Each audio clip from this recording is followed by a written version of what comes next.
practice, it's 2035, and we have a vastly different system of waste, in which most waste is compostable. We have no plastic packaging, and everything that one has to buy is either readily recyclable or preferably compostable. I'm in. Rajka, how about you? I think in 2035, I would hope that there would be more systems of community so that people would be able to rely less on like big stores and rely more on one another. Yeah, so I think that would be what I would hope to see. I just moved to Eco Village at Ithaca after 24 years Oh, of wow. living downtown. And so I'm entering that lifestyle where there is more mutual reliance, a lot more sharing. My picture of 2035 has to do with less discernible class differences between people in Ithaca, that we really don't have poverty. We don't have people who worry about where their next meal is going to come from, or if they're going to be evicted from their, poor quality rental apartment. That everybody has a good place to live, has plenty of food, healthy food that they enjoy eating, and the ability to get on our communication system, which will of course be the internet.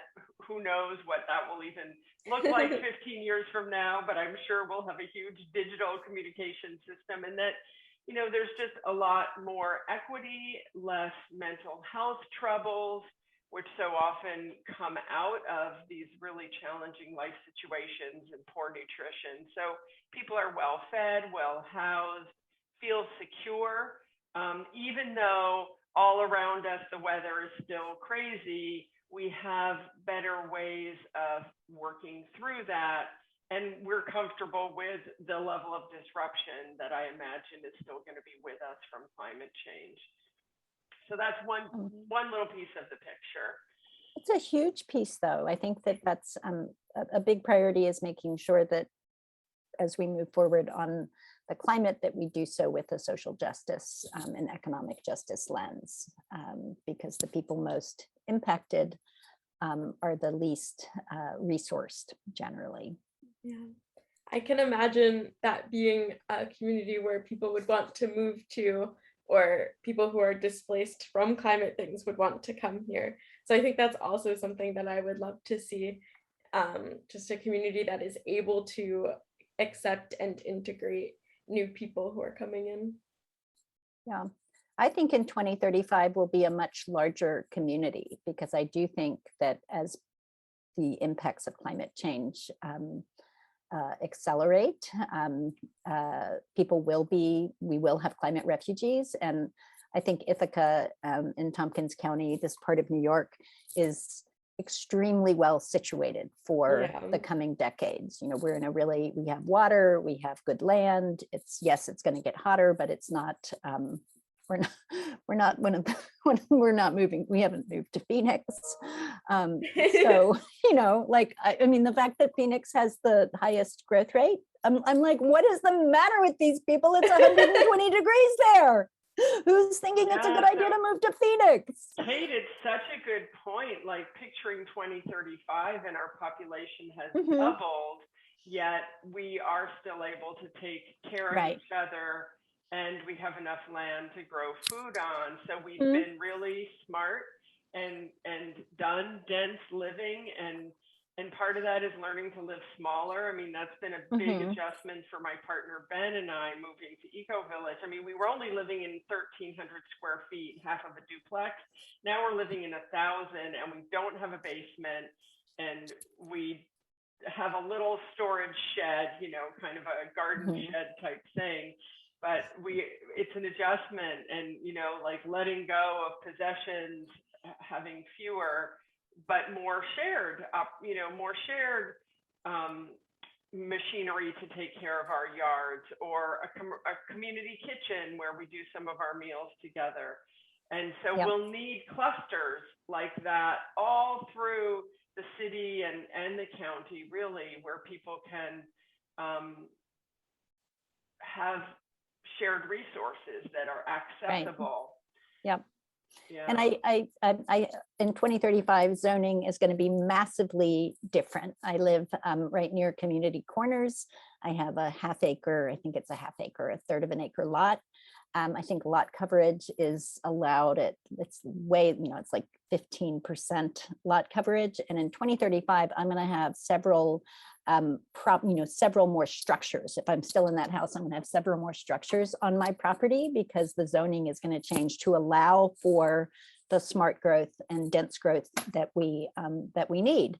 So, and I'm not going to have to use my car very much, which I already, I try not to, but when I'm going to hard in this community, not it is hard. Yeah, I'm fortunate, because the easiest way for me to get to campus, and the fastest way, the most efficient way, is to ride my bike. So that's generally how I get to work. But we need to have people live towards a core, or live in these nodes, or have employment flexibility to do that. But I'd like to see big changes in how we manage the development and the growth, and that's going to have to come with massive zoning changes in all of our communities.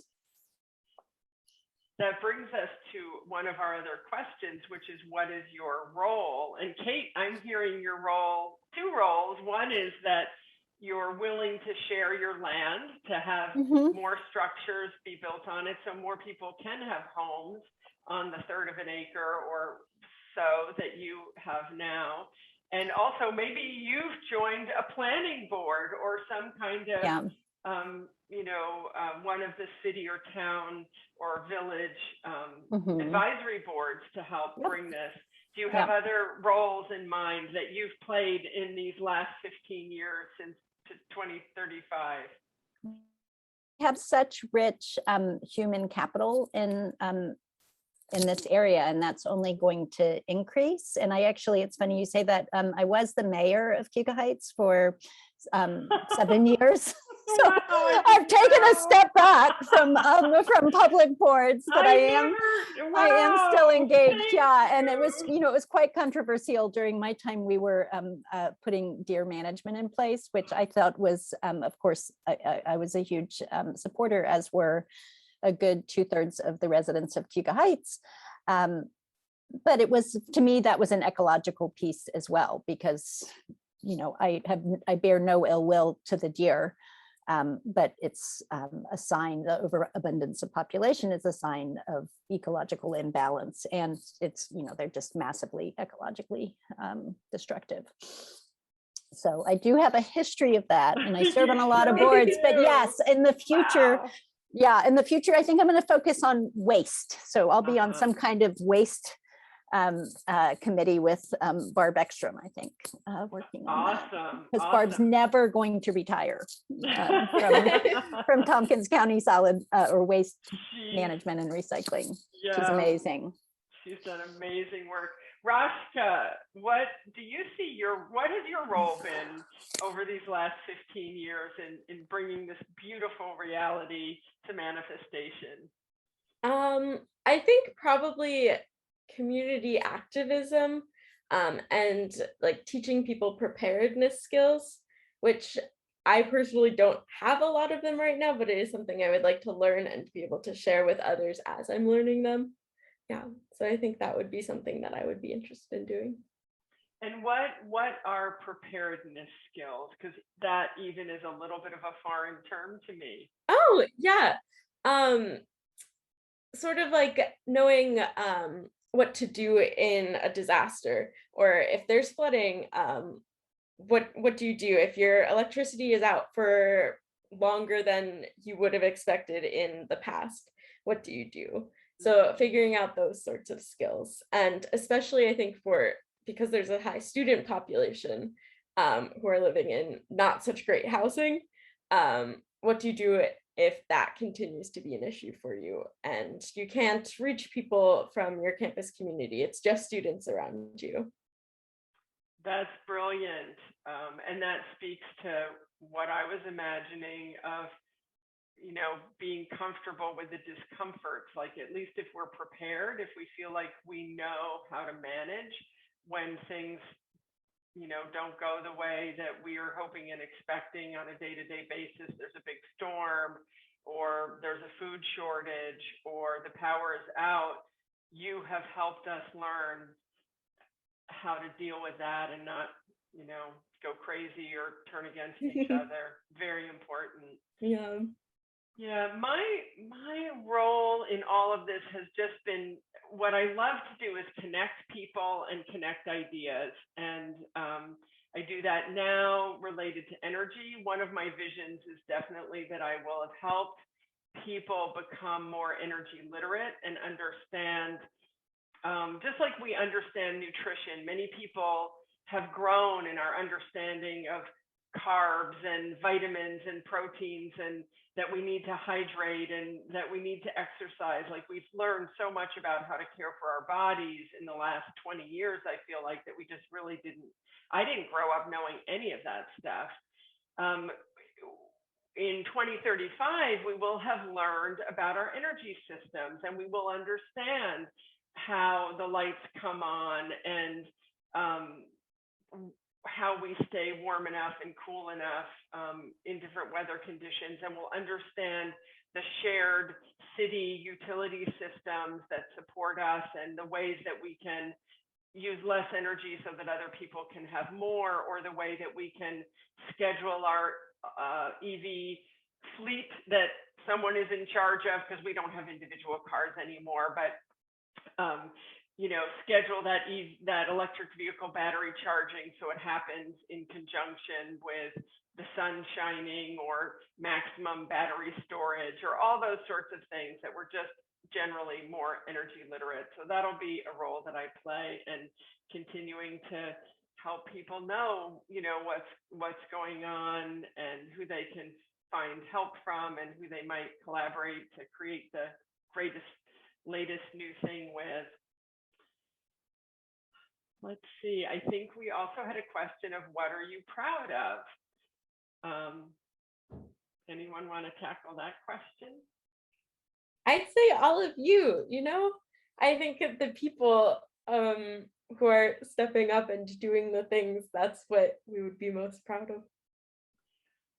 And I'm going to shine that back, because I'm so proud of the generation that is growing up right now. My daughter's 22, and, even starting in high school and now continuing through her senior year, you guys are amazing, competent, focused, responsible, constantly educating yourself, bold in communicating and saying, this isn't working, and we've got a good idea, and let's meet up and let's take some steps on that idea. You don't wait for permission. You get really creative. You bring all sorts of different dimensions together.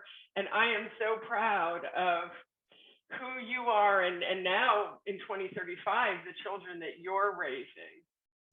But I want to hear what you're proud of. When Rajka said, when you said, what are you proud of, before Rajka spoke, I was thinking, I'm really proud of I'm going to echo your sentiment that I'm really proud of the young people, but I'm proud of everybody working to take their individual responsibility, but also being willing to make the necessary sacrifices for systemic change.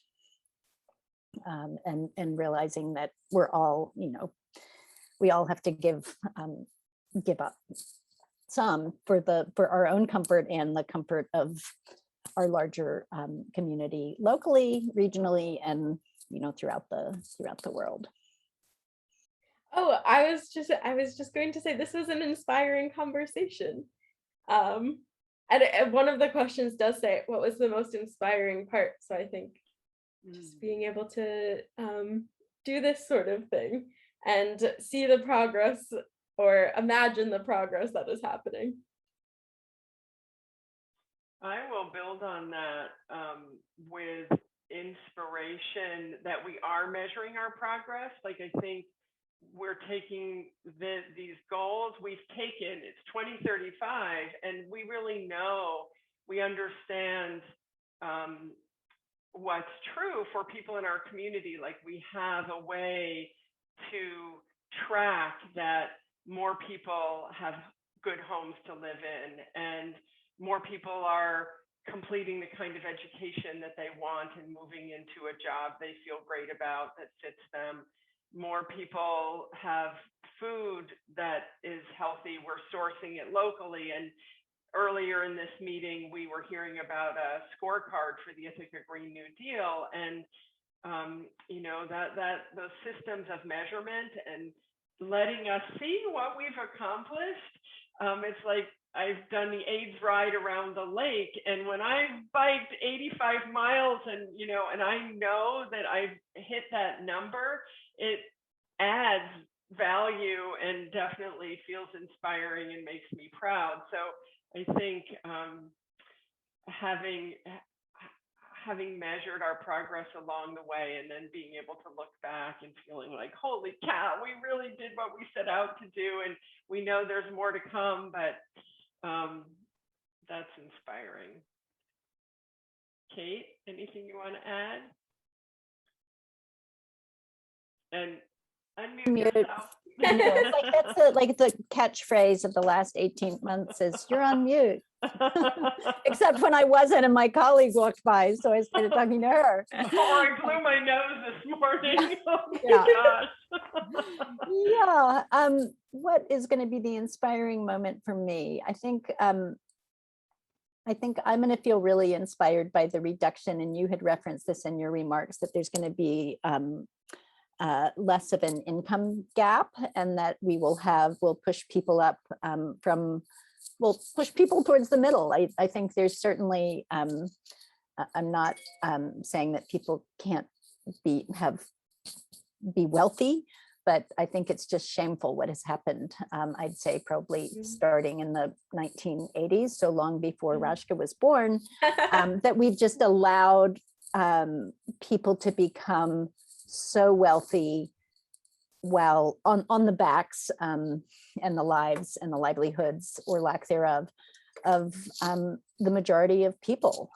So I'm feeling in 2035 really inspired that we have lifted the floor and have an adequate social safety net, and that we can, that people are free to choose what inspires them and what they want to work on and how they want to live, rather than it all being just brute economics. So that we'll all live by the triple bottom line, and our society will run that way. I can imagine walking down the streets of Ithaca, and people seem relaxed and happy, and they're engaging with each other, whether it's eye contact or a smile or something more, even if they don't know each other, because people feel secure and supported and connected. Yeah. I think when we were talking about reduction, I wonder if there will also be a reduction in how much work people are doing. Yeah. Or even different kinds of work. I think in 2035, work hopefully will be different in how much time you spend doing it, how passionate you feel about it. There will always be jobs that I think people are like, okay, I have to get this done, I have to do this, but like more time for recreation, and like part of paring down waste is part of paring down how much work we're doing. Mm-hmm.